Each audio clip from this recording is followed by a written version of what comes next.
கண்களை மூடி தலை வணங்கி நாம் கர்த்தரை நோக்கி பார்க்கலாம். காலைதோறும் புதிய கிருபைகளை நமக்கு தருகிறவர். He is a good God. அவர் நல்லவர், அவர் சிருஷ்டிகர், அவர் மீட்பர். எல்லா துதி, எல்லா கனம், எல்லா மகிமை ஒருவருக்கே உரித்தாக்குகிறோம். உம்மை போல் ஒரு தெய்வம் இல்லை. உமக்கு முன்பாக சாஷ்டாகமாய் விழுந்து பணிந்து உம்மை ஆராதிக்கிறோம். நீர் எவ்வளவு நிறைவானவர், எங்களை உண்டாக்கியவர், எங்களை சிருஷ்டித்தவர், எங்களுக்கு முன்னே செல்லுகிறவர், எங்களுக்கு வழியை ஆயத்தம் பண்ணும் தெய்வம் நீர். இந்த ஆராதனை எல்லாம் இன்னைக்கு பொறுப்படுத்திக் கொள்ளுங்கப்பா. காலை தொடங்கி மாலை வரைக்கும் எவ்ரி சர்வீஸ் உங்க அனுகிரகம், உங்க ஆசீர்வாதம், உங்க பிரசன்னம் நிறைவாக இருக்கட்டும். வெற்றியோடு எங்களை நடத்துங்க. இயேசுவின் நாமத்தில் பிதாவே. பெற்ற தாயும் என் தந்தையுமானவரே, மற்றும் எல்லாம் எனக்கு நீரே. பெற்ற தாயும் என் மற்றும் எல்லாம் எனக்கு நீரே. பரலோக யாவுமே மாறிடினும் நீரோ வாக்கு மாறாதவரே. வானம் பூமியும் யாவுமே மாறிடினும் நீரோ வாக்கு மாறாதவரே. ஆனந்தம் ஆனந்தமே, அல்லும் பகலிலும் பாடிடுவே. ஆனந்தம் ஆனந்தமே, அல்லும் பகலிலும் பாடிடுவே. இயேசுவே எந்த உயிரே, இயேசுவே எந்த உயிரே.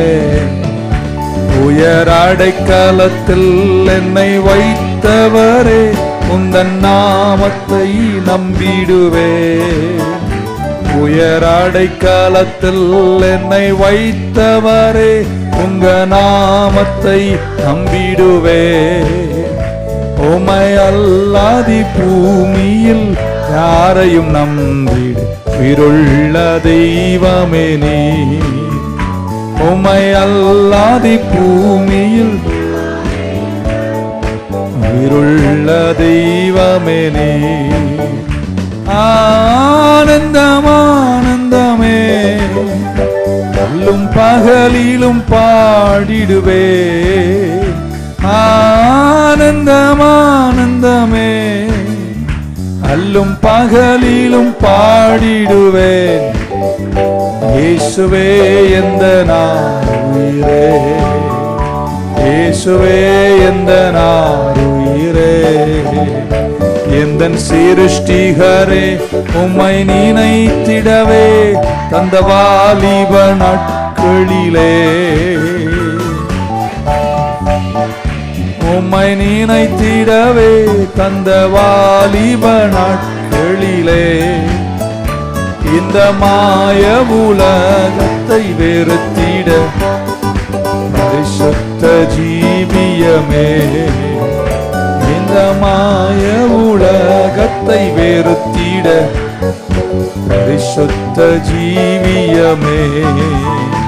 ஆனந்தம் ஆனந்தமே, அல்லும் பகலிலும் பாடிடுவே.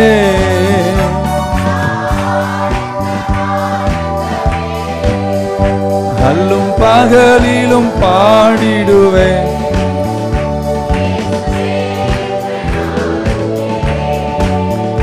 இயேசுவே எந்த உயிரே. பொன் வெள்ளியுமோ பெரும் பேர் புகழோ பண ஆஸ்தியும் வீணல்லவோ. பொன் வெள்ளியுமோ பண ஆஸ்தியும் வீணல்லவோ. பரலோகத்தின் செல்வாமே என்னாரும் இயேசுவே போதும் எனக்கு நீரே. பரலோகத்தின் செல்வாமே என்னரும் இயேசுவே போதும் எனக்கு நீரே. ஆனந்தம் ஆனந்தமே, பகலிலும் பாடிடுவே.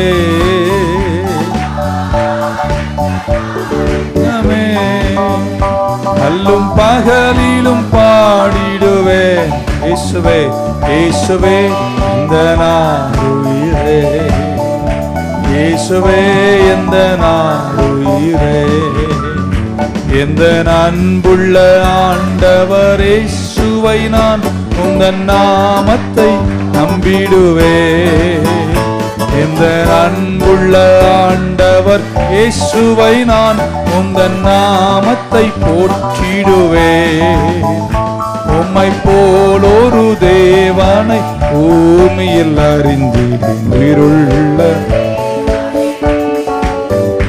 உம்மை போல் ஒரு தேவனை பூமியில் அறிந்திடும் உயிருள்ள. ஆனந்தமே ஆனந்தம் ஆனந்தமே, அல்லும் பகலிலும் பாடிடுவே. ஆனந்தம் ஆனந்தமே, அல்லும் பகலிலும் பாடிடுவே. இயேசுவே இயேசுவே எந்த நான் உயிரே, இயேசுவே இயேசுவே எந்த நாளுயிரே. 23ஆம் சங்கீதத்தினுடைய முதல் 2 வசனத்தை போன வாரம் வாசித்தோம். அப்போ நம்முடைய தேவைகளை சந்திக்கிற பங்கில் தேவ நீதி என்ற ஆழத்தை உங்கள் கூட பேசினது உங்கள் நினைவில் இருக்கும். திரும்ப அதை சொல்ல நமக்கு நேரம் இல்லை. அப்போ இப்படி சொன்னேன், ஆடுகள் என்பது is one of the dumbest animals. மிருகங்கள்லேயே கொஞ்சம் அறிவு குறைவான மிருகம் ஆடு. யாரும் கோச்சிக்காதீங்க, உங்களை தான் சொன்னேன். ஏன்னா பைபிள் உங்களை யாராக கூப்பிடுது? ஆடுகள். நீங்கள் என் மேய்ச்சலின் ஆடுகள், நான் உங்கள் தெய்வம். ஸோ அந்த பங்கில் கடவுள் உங்கள் கூட இருப்பார். ஆடுகளை நினச்சா எனக்கு சில நேரம் சிரிப்பு வரும். இந்த ஒரு வீடியோ பாருங்கள்.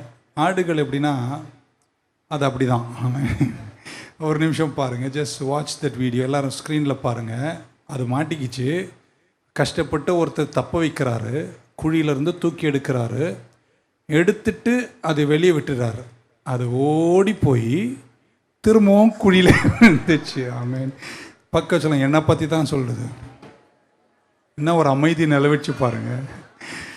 ஓகே, ஆடுகள் அப்படி தான். ஆமேன். ஆண்டவர் நம்மளை ஒவ்வொரு முறையும் விடுதலையாக்கி தூக்கி எடுத்தாலும் ஆடுகள் திரும்பவும் விழுவது சகஜம். அதுக்குன்னு பாச சொல்லிட்டாரும் விழுந்துட்டே இருக்காதீங்க. 23ஆம் சங்கீதத்தினுடைய முதல் 4 வசனத்தினுடைய 2 வாசித்தோம். 4-5 இப்படி சொல்லுகிறது. Even though I walk through the valley of the shadow of death, I fear no evil. நான் மரண இருளின் பள்ளத்தாக்கள் நடந்தாலும் பொல்லாப்புக்கு பயப்படேன். தேவரீர் என்னோடு கூட இருக்கிறீர், உமது கோலும் உமது தடியும் என்னை தேற்றும். நான் நினைக்கிறேன், எல்லா பயத்தை விட மனிதர்களுக்கு இருக்கக்கூடிய பெரிய பயம் மரண பயம். நீங்கள் ஒத்துக்கொள்ள மாட்டீங்க, எனக்கெல்லாம் மரணம்லாம் பயம் கிடையாது, பாம்பு பார்த்தா தான் பயம் வரும். நான் இப்படி நினைக்கிறேன், ஏன் பாம்பு பார்த்தா பயப்படுறீங்கன்னா அது கடிச்சா செத்து போயிடும்னு பயப்படுறேன். ஆக மொத்தம் பயம் என்ன பயம்? மரண பயம்தான். ஆமென். பெரிய ஒரு உயரத்தில் போகிறது சிலருக்கு பயம். நம்ம நினைக்கிறோம் அது மரண பயம் இல்லை, உயரத்தின் பயம் இல்லை, அங்கேருந்து ஊந்தா செத்துருவேன்ற பயம் தான். ஆக மொத்தம் அடிப்படை நான் நினைக்கிறேன் எல்லாருடைய பயமும் மரண பயம். கவலைப்படாதீங்க, கடவுள் நம்மளை கைவிட மாட்டார். முதலாவது நம்மை விட்டு அந்த பயத்தை நம்ம விட்டு எடுக்கிறார். ஆமேன். விசுவாசிக்கு மரண பயம் தேவையில்லை அப்படின்றது என்னுடைய கருத்து. ஆமேன். ஏன்னா இன்றோ நாளையோ நீங்கள் எல்லாரும் 120 இருப்பீங்கன்னு வச்சுக்கோங்களேன். மறிக்கும்போது அது ஒன்லி ஒரு டிரான்சிஷன், சேஞ்ச் ஆஃப் அட்ரஸ். நீங்கள் நந்தவனமேட்டூர்லேருந்தும் ஆவடியிலேருந்தும் பட்டாபுராமில் இருந்து இன்னொரு அட்ரஸ்க்கு போகிறீங்கன்னு அர்த்தமே தவிர உங்கள் முடிவே கிடையாதனால விசுவாசிகளை நீங்கள் மரணத்தை கண்டு பயப்பட வேண்டிய அவசியம் இல்லை. ஸோ இன்றைக்கி 2வது பங்கில் 23 பிரித்து அடுத்த வாரம் பேசுவோம். ஹி ப்ரொடெக்ட்ஸ், அவர் நம்மை பாதுகாக்கிறார். 3 காரணங்கள், the 3 reasons அவர் நம்மோடு இருக்கிறார். ஒன்று, நம்பர் 1, நம்ம வாழ்க்கை சந்திக்கிற எல்லா யுத்தங்களிலும் சவால்களிலும் இதை சொல்லும்போது நீங்க ஆமேன்னு சொல்லணும். கர்த்தர் நம்ம கூட இருக்கிறார். கையை மேல உயர்த்துவீங்களா? நீங்க என்ன சந்திக்கிறீங்களோ தெரியாது. நீங்க ஆடுகளாய் இருந்து அவர் மேய்ப்பராய் இருந்தார்னா உங்க கூட அவர் யுத்தத்தில் இருக்கிறார். He is with us in the battle. ஆமென். அவர் சொல்றார், நான் மரண இருளின் பள்ளத்தாக்கில் நடந்தாலும் நான் பொல்லாப்புக்கு பயப்பட போறதில்லை. ஏன் அப்படின்னா நீர் என்னோடு கூட இருக்கிறீர். மீண்டும் சொல்றாங்க, அவர் யுத்தத்தில் உங்க கூட இருக்கிறார். நீங்க கஷ்டப்படும் போது கேலரியில் உட்கார்ந்து கைத்தற்றவரல்ல என் தெய்வம். இந்த வசனம், அவர் நீ மரண இருளின் பள்ளத்தாக்கில் நடக்கும்போது தூர நின்று உன்னை வேடிக்கை பார்க்கிறவரல்ல என் தேவன். அவர் யாரா இருக்கிறார்? உன் கூடவே இருக்கிறார். அந்த நம்பிக்கை உள்ளவங்க ராமேன்னு சொல்ல பார்க்கலாம். அவர் இந்த பூமியை விட்டு எடுத்துக்கொள்ளப்படுவதற்கு முன்பு இயேசு கிறிஸ்து இப்படி சொன்னார், இதோ உலகத்தின் கடைசி பரியந்தம் சதா நாட்களிலும் நான் உங்க கூடவே இருக்கிறேன். தைரியமா கையை உயர்த்தி என் கூட சொல்லுங்க, கர்த்தர் என் வாழ்க்கையின் எல்லா யுத்தங்களிலும் என் கூடவே இருக்கிறார். அதை சிலர் சொல்லும்போது நம்பிக்கை இல்லாம சொன்ன மாதிரி இருந்துச்சு. இன்னொரு வார்த்தை பைபிள்ல நமக்கு தெரியும், புதிய ஏற்பாட்டில் எடுத்து வாசிக்க நேரம் இல்லை. அவருக்கு கொடுக்கப்பட்ட பேர் இம்மானுவேல். இம்மானுவேல் என்ற வார்த்தைக்கு அர்த்தம் இயேசு நம்மோடு கூட இருக்கிறார். இன்னைக்கு தைரியமா போங்க, எல்லா யுத்தமும் ஜெயமா முடியும். காரணம், அவர் உங்க கூட. மரண இருளின் பள்ளத்தாக்கில் நடந்தாலும் அவர் உங்க கூட இருக்கிறார். யோவான் சுவிசேஷத்துக்கு திருப்ப விரும்புகிறேன். இன் ஜான் 14, ஆமென். யோவான் 14, 16, 17, 18 வரைக்கும் வாசிக்கிறேன். இப்படி சொல்றார், இயேசு தன்னுடைய சீஷர்களோடு உறவாடும் போது தான் எடுத்துக்கொள்ளப்படுவதற்கு முன் இப்படி சொல்றார், I will ask the father, நான் பிதாவினிடத்தில் கேட்பேன், and he shall give you another advocate. அவர் உங்களுக்கு இதோ எங்க மோசஸ் ஐயா வந்திருக்கிறார். ஆமென். he will give you another comforter. இன்னொரு டிரான்ஸ்லேஷன்ல அட்வொகேட்னு போட்டிருக்கு. and who will never leave you. அவர் உன்னை விட்டு விலகவே மாட்டார். நல்லாவே ஒரு ஆமென் சொல்லிடுங்க. அதுக்கு 17ஆம் வசனம் சொல்றார், he is the Holy Spirit, the Spirit of truth, whom the world cannot receive him because it seeth him not. உலகத்தில் இருக்கிறவர்களுக்கு அது புரியாது, ஏனால் அவர்கள் அதை காண்பதில்லை. neither knoweth him but you know him. உங்களுக்கு அவரை தெரியும். ஏன் சொல்றாரு? for he dwelleth with you. அவர் உங்க கூட இருப்பதாலும், இன்னொன்னு புரிஞ்சுக்கணும், he shall be in you. ஆமென். சொல்றாரு உங்க கூட இருப்ப. 18ஆம் வசனம் சொல்றாரு, நான் I will never leave you comfortless, I came to you. ஆமென். ஆண்டவர் எடுத்துக்கொள்ளப்படுவதற்கு முன்பு சீஷர்களுக்கு வாக்கு கொடுக்கிறார், நான் போனாலும் நீங்க கவலைப்படாதிருங்க, உங்களுக்கு நான் இன்னொரு தேற்றவாளனை தருவேன். அப்படின்னா பிதாவாகிய கடவுள், ஆமென், குமாரனாகிய கடவுள், பரிசுத்தாவியாகிய கடவுள். நான் போனாலும் கடவுள் ஆண்டவர் உங்க கூடவே இருப்பார். சொல்றார், he lives because he lives with you, and now and later he'll always be with you.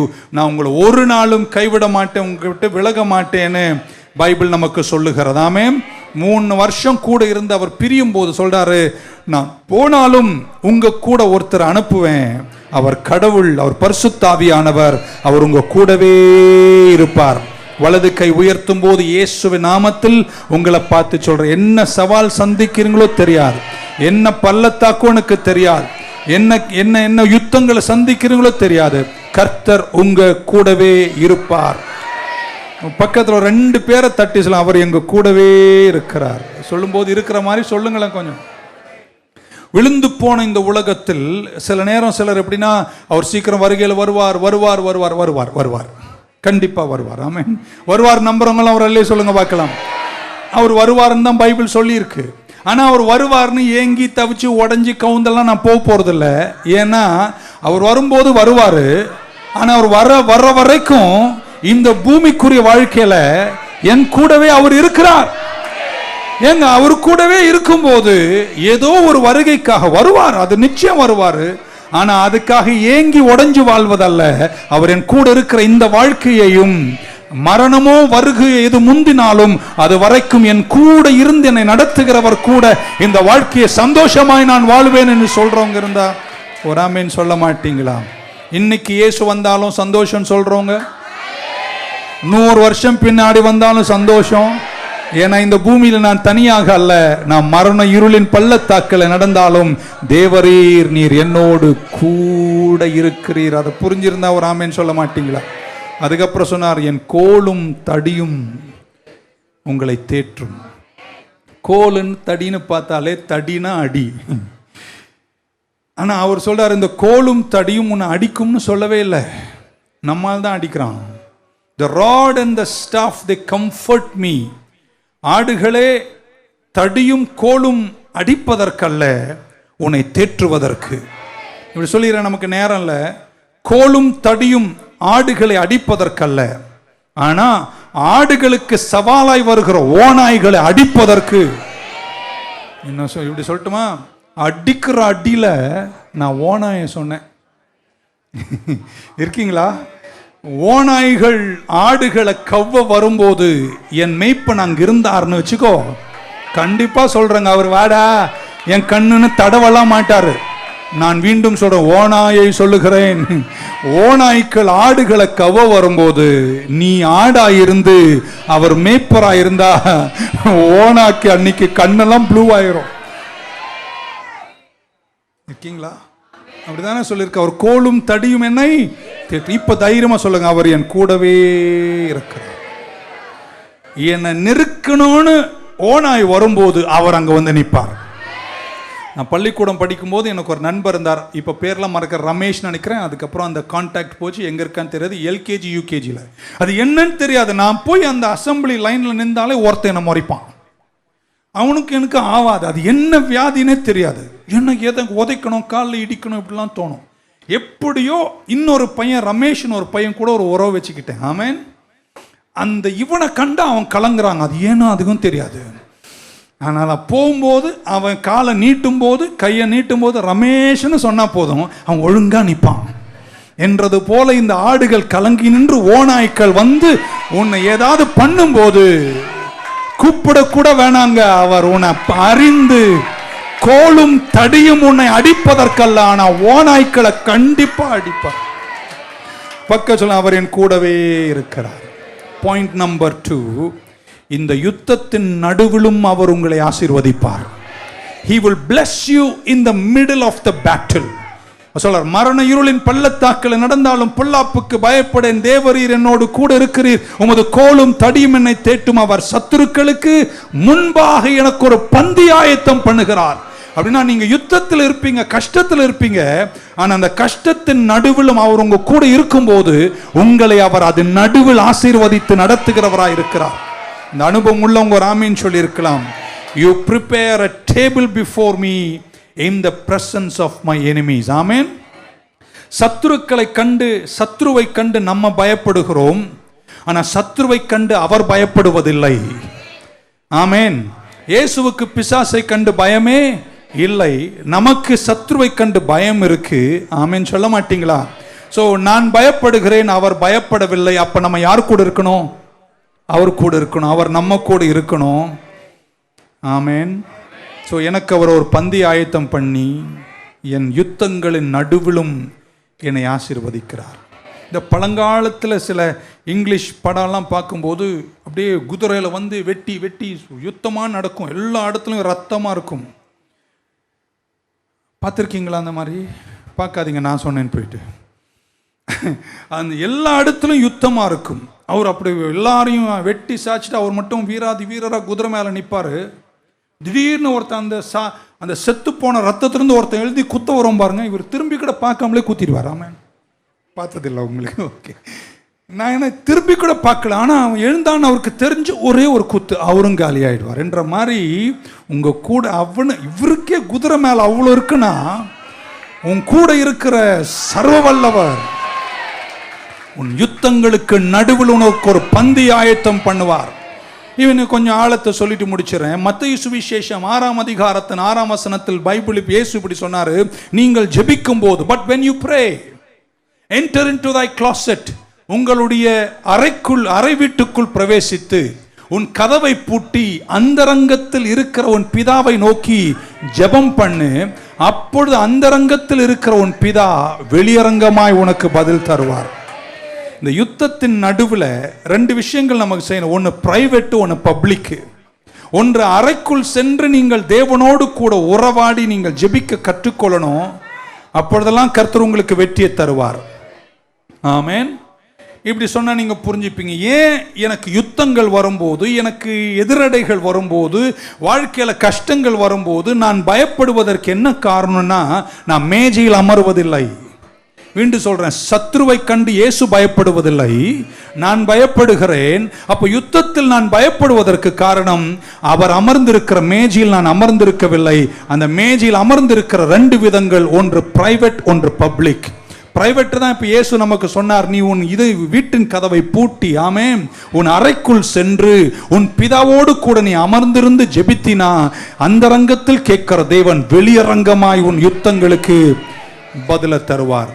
Two ways to sit at the table. மேஜையில் அமர்வதற்கு ரெண்டு விதங்கள், ஒன்று பிரைவேட் வர்ஷிப், ரெண்டு பப்ளிக் வர்ஷிப். இது ரெண்டு விதத்தில் தான் நீங்கள் தேவனோடு கூட மேஜையில் அமர்ந்திருந்து வெற்றியை காண்கிறீர்கள்.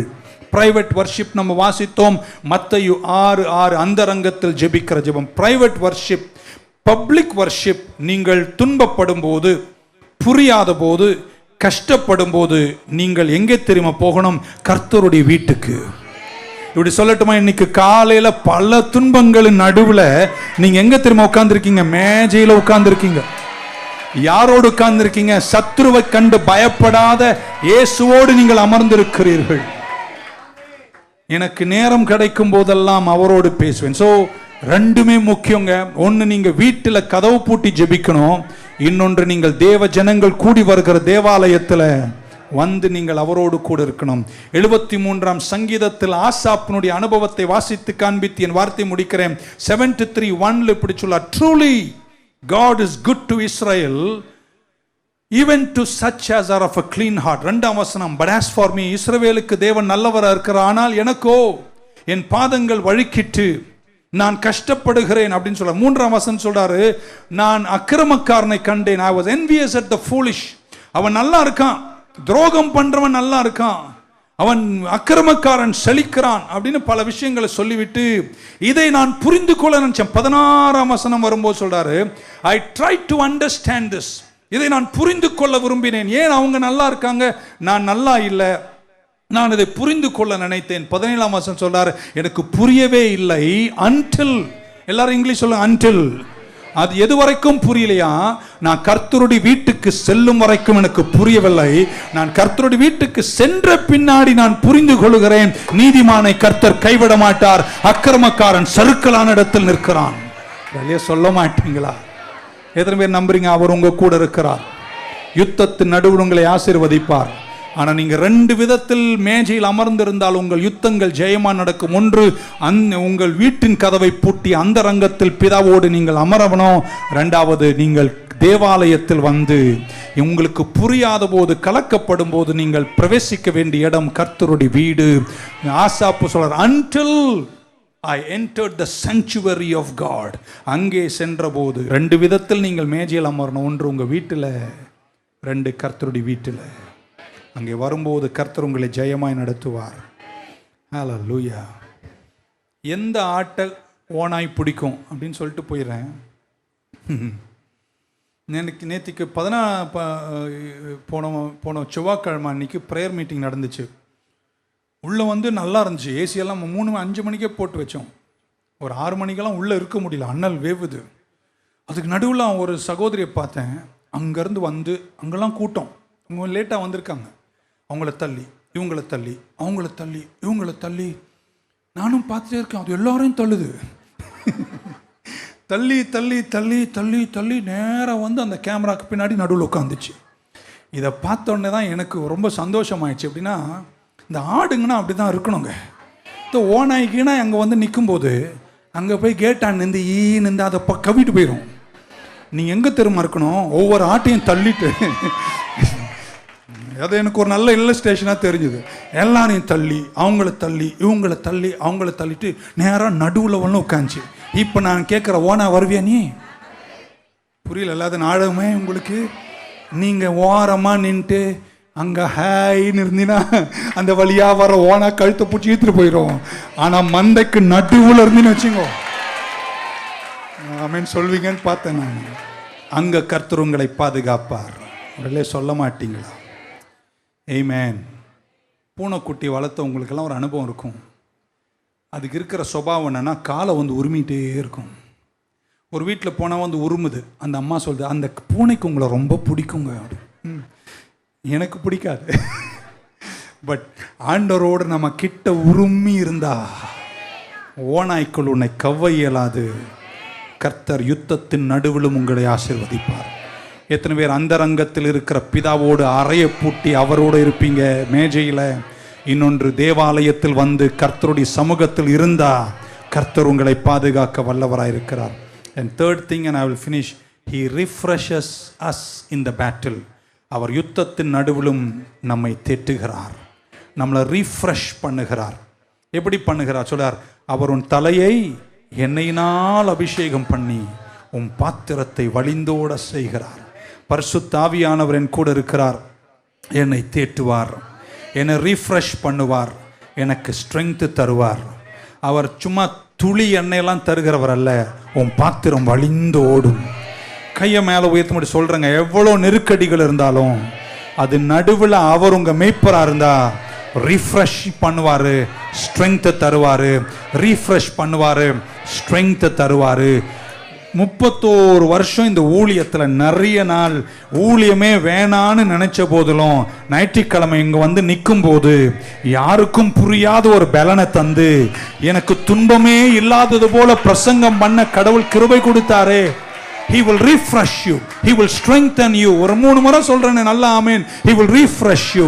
He will strengthen you. He will refresh you. He will strengthen you. எல்லா சவால்களையும் ஜெயித்து நித்திய வீட்டில் சேருகிற வரைக்கும் ஸ்பூன்ல எண்ணெயை தருகிறவர் அல்ல, பாத்திரத்தை வழிந்தோட செய்கிறவர். பரிசுத்த ஆவியானவர் குறைவாய் உன்னை நடத்த மாட்டாரு. He protect you so much in the battle. He will refresh you, anoint you with power and strength to go through the battle. Amen. Hallelujah. நான் ஒரு பாஸ்டருக்கு பைபிள் கொடுத்த வார்த்தை மேய்ப்பர். நான் சில நேரம் நினைப்பேன், இப்படி ஒரு 5000 10,000 மக்களுக்கு நான் அவங்க தேவையெல்லாம் நான் சந்திக்க முடியுமா? உங்கள் உணர்வுபூர்வமான குறைகளெல்லாம் இந்த ஒரு மனுஷனால் தீர்க்க முடியுமா? ஆனால் தீருது. ஆமென். ஏன்னா இங்கே நான் நின்றாலும் நான் சும்மா ஒரு அண்டர் ஷெப்பர்டு தான். உங்களுக்கு ஒரு நல்ல மேய்ப்பர் இருக்கிறார் பாருங்க. இப்படி சொல்றதுக்கெல்லாம் ஆமீன் சொல்லிட்டா முடிச்சலாம். உங்க தேவையெல்லாம் சந்திப்பார், உங்க இதயத்தெல்லாம் தேட்டுவார், யுத்தங்களெல்லாம் முடிப்பார். யாரு நிக்காத போது கூட நிற்பார். தாயை போல தேற்றுவார், தந்தையை போல சுமப்பார். யுத்தங்களை ஜெயிக்க செய்து நித்திய வீட்டில் சேர்க்கிற வரைக்கும் யார் உங்களை விட்டு விலகினாலும் அவர் உங்களை விட்டு விலக மாட்டார். மரண இருளின் பள்ளத்தாக்கில் நடந்தாலும் தேவரீர் உங்க கூட இருப்பார். He will take care of you. ஆமென் சொல்ல மாட்டீங்களா? நான் நினைச்சா ஒரு 2 பேருக்கு சாப்பாடு போடலாம். கடவுளின் சர்ச்சில் இருக்கிற 10,000 பேரையும் போஷிக்கிறாரு, அழகா நடத்துறாரு. போன வாரம் யாரோ இந்தியன் ஸ்டூடெண்ட் யாரோ அங்கே போய் வீடு இல்லைன்னு தெரிஞ்சு அது எப்படி சாராவை கான்டாக்ட் பண்ணியிருக்காங்க. அந்த 2 பேருக்கும் அவர் 10 நாள் தங்க வச்சு சாப்பாடு போட்டு அவங்களுக்குன்னு ஒரு வீடை காலேஜ் கொடுக்குற வரைக்கும் நான் ரொம்ப சந்தோஷப்பட்டேன். பரவாயில்ல, நம்ம மகளுக்கு அப்படி ஒரு எண்ணத்தை கர்த்தர் கொடுத்துருக்கிறார் அப்படின்னு. சாரா நினச்சா 2 பேருக்கு தான் 10 நாள் சாப்பாடு கொடுக்க முடியும். ஆண்டவர் உங்களெல்லாம் 30-40 வருஷம் எவ்வளோ அழகாக போஷிச்சிருக்கிறார். அந்த நன்றி உள்ளவங்க இருந்தால் கையை மேலே உயர்த்தி கர்த்தருக்கு ஒரு ஆமீன் சொல்ல மாட்டீங்களா? ஹல்லேலூயா. நேத்திக்கெல்லாம் ரிசல்ட் ஆமீன் சொல்ல மாட்டீங்களா? இந்த குழந்தைங்களை வாழ்த்தி ஜெபிக்கிறோம் பாருங்க, அதனுடைய எஃபெக்ட் என்ன தெரியுமா? எல்லாம் 99 100 90 தமிழில் 98. என்னால் யோசிக்க கூட முடியாதுங்க. இங்கிலீஷில் ஒரு தம்பி காலையில் 99. ஏன்பா நீங்கள் என்ன புலவருங்களா? நீங்களாம் என்ன மார்க் வாங்கியிருக்கு நியூ லைஃப் மக்கள்? ஒரு கைத்தட்டு கொடுக்க மாட்டீங்களா? இப்படி சொன்ன உடனே இந்த கம்மியாக வாங்கினது ஏதாவது உட்காந்துருந்தா நீங்கள் கவலைப்படாதீங்க, நான் உங்கள் லிஸ்டில் இருக்கேன், என் கூட வந்துருங்க. மார்க் வாங்கினவனோட மார்க் வாங்காதவனை கர்த்தர் உயர்த்தி அழகு பார்த்தாரே. கவலைப்படாதீங்க, மார்க் அல்ல உன்னை உயர்த்துவது, நல்ல மேய்ப்பர் உன்னை உயர்த்துவார். ஒரு ஆமேன் சொல்ல மாட்டீங்களா? ஸோ யாரும் கவலைப்பட வேண்டிய அவசியம் இல்லை. கர்த்தரை நம்புங்கள், அவர் உங்களை கைவிட மாட்டார். ஆமேன். நல்ல மேய்ப்பன் இன்னைக்கு உங்களுக்கு சொல்லுகிற வார்த்தை, நான் உங்கள் கூட இருக்கிறேன், என்னை நம்புங்க, நான் உங்க கூட இருந்து உங்களை நடத்துவேன், உங்களை காத்துக்கொள்ளுவேன், உங்களுக்கு சொன்னதை செய்து முடிப்பேன். Believe in the good shepherd. அவர் உங்கள் நல்ல மேய்ப்பர். வாழ்க்கை மாற்றி அமைத்து நித்திய வீட்டில் சேரும் வரை உன்னை கர்த்தர் நடத்துவார். கர்த்தர் உங்கள் கூட இருப்பாராக. Shall we stand in the presence of God? Thank you so much. Hallelujah.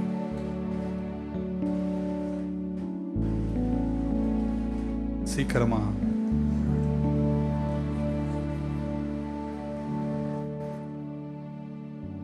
Hallelujah. சந்தோஷமா இருக்கீங்களா? Take these 3 words with you. 1, He is with you in this battle. 2, He will bless you in this battle.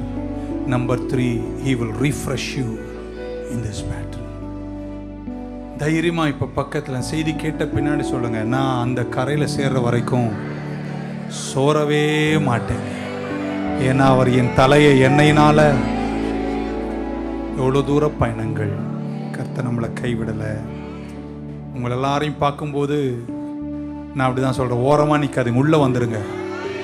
அது பாதுகாப்பு. மும்பையிலிருந்து கூட வந்திருக்காங்க. ஆமென்.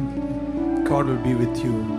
கர்த்தர் உங்களை கைவிட மாட்டார். எல்லாரும் கரங்களை உயர்த்தும் போது, பரிசுத்த ஆவியானவரே, நீங்கள் எங்கள் கூட என்ன சொல்கிறீங்க? What is the message you're telling us? He will provide. He will protect. He will be with you. He will be in this battle. He will bless you in the battle. He will refresh you in the battle. அவர் சத்துருக்களுக்கு முன்பாக ஒரு பந்தி ஆயத்தம் பண்ணுவார். 3 முறை சொல்றேன், பயப்படாதே, பயப்படாதே. இங்க பயப்படுறதுக்கு காரணம், அவர் கூட மேஜையில் இல்லை. அவர் சத்துருவை கண்டு பயப்படவே இல்லை. நம்ம பயப்படுவதற்கு காரணம் மேஜையில நம்ம இல்லை. இன்னைக்கு மேஜைக்கு வந்துருங்க. மேஜையில் அமர்ந்து இருக்கிறவர்கள் ஒரு நாளும் கலங்க மாட்டார்கள். கர்த்தர் உங்களை கைவிட மாட்டார். என் மேய்ப்பராய் இயேசு இருக்கின்ற போது என் வாழ்விலே குறைகள் என்பது ஏது? என் மேய்ப்பராய் இயேசு இருக்கின்ற போது என் வாழ்விலே குறைகள் என்பது ஏது? என்னை அவர் பசும் புல் பூமியிலே என் நேரமும் நடத்திடும் போதினிலே, என்னை அவர் பசும் புல் பூமியிலே என் நேரமும் நடத்திடும் போதினிலே, என்றும் இன்பம், ஆஹா என்றும் இன்பம், ஆஹா என்றும் இன்பம் அல்லவா? என்றும் இன்பம், ஆஹா என்றும் இன்பம் அல்லவா? என் மேய்ப்பராய் இயேசு இருக்கின்ற போது என் வாழ்விலே குறைகள் என்பது ஏது? என் மேய்ப்பராய் இருக்கின்ற போது என் வாழ்விலே குறைகள் என்பது ஏது? கரங்களை உயர்த்தும் போது, பரலோக பிதாவே, இந்த நல்ல காலை வேளைக்காய் நன்றி. எங்க நல்ல மேய்ப்பர் நீர். நாங்கள் என்ன கஷ்டத்தில் போகும்போதும் நீங்கள் கேலரியில் உட்கார்ந்து கைத்தட்டி வேடிக்கை பார்க்கிறவர் அல்ல, களத்தில் இறங்குகிறவர். எங்கள் கூட இருக்கிறீர். ஞானத்தோடு யுத்தங்களை முடிக்கிறீர், சமயங்களில் முடிக்கிறீர். You are with us. நீர் எங்கள் கூட இருக்கிறீர். பொறுமையாக வந்து தேவ சமூகத்திலும் சபையிலும் நில்லுங்கள். நான் நம்புறேங்க, அவர் எல்லாத்தையும் உனக்கு சாதகமாய் முடித்து தருவார். இந்த யுத்தத்தில் நீங்கள் தனியானவர்கள் அல்ல, அவர் உங்க கூட இருக்கிறார். நீங்க அறையை பூட்டி ஜெபிக்கும் போதும் அவர் கேட்பார். தேவ ஜனங்களுக்கு நடுவே ஆடாக வந்து நிற்கும் போதும் கோலும் தடியும் உன்னை அடிப்பதற்கல்ல, உன்னை தேற்றவும் சத்துருக்களை ஒதுக்கவும், உன்னை சேர்க்க வேண்டிய நித்திய கரையில் சேர்க்கும் வரைக்கும் உன்னை கர்த்தர் கைவிட மாட்டார். We thank you for this awesome day. நீர் மேய்ப்பர் என்ற சந்தோஷத்தோடு எங்கள் பிள்ளைகள் வீடுகளுக்கு போகிறார்கள், தொழில்களுக்கு போகிறார்கள், வியாபாரத்துக்கு போகிறார்கள், உம்முடைய ஊழியத்துக்கு போகிறார்கள். உம்முடைய நடத்துதல்கள் ஆச்சரியமாக இருக்கட்டும். அடுத்த சண்டே வரும்பொழுதே சாட்சிகளை எழுதி முடிக்க கிருபை செய்யுங்க என்று நாங்கள் ஆசீர்வதிக்கிறோம். இயேசு கிறிஸ்துவின் நாமத்தில் வேண்டுகிறோம் ஜீவனுள்ள எங்கள் நல்ல பிதாவே. சேர்ந்து சொல்லுமா, என் ஆத்துமாவே கர்த்தரை ஸ்தோத்திரி, முழு உள்ளமே பரிசுத்த நாமத்தை ஸ்தோத்திரி. என் ஆத்துமாவே கர்த்தரை ஸ்தோத்திரி, அவர் செய்த சகல உபகாரங்களையும் மறவாதே. கர்த்தராகிய இயேசு கிறிஸ்துவின் கிருபை, பிதாவாகிய தேவனுடைய அன்பு, பரிசுத்தாவின் ஐக்கியம் நம் அனைவரோடும் பரிசுத்தவானோடும் திருச்சபையோடும் கூடி வந்த அனைவரோடும் இன்றும் என்றும் இருப்பதாக. God bless you. மேய்ப்பராய் இயேசு இருக்கின்ற போது வாழ்விலே குறைகள் என்பது ஏது? என்னை அவர் பசும் புல் பூமியிலே என் நேரமும் நடத்திடும் போதினிலே, என்னை அவர் பசும் புல் பூமியிலே என் நேரமும் நடத்திடும் போதினிலே, என்றும் இன்பம் ஆஹா, என்றும் இன்பம் ஆஹா, என்றும் இன்பம் அல்லவா, என்றும் இன்பம் ஆஹா, என்றும் இன்பம் அல்லவா. என் மேய்ப்பராய் இயேசு இருக்கின்ற போது என் வாழ்விலே குறைகள் என்பது ஏது? என் மேய்ப்பராய் இருக்கின்ற போது என் வாழ்விலே குறைகள் என்பது ஏது?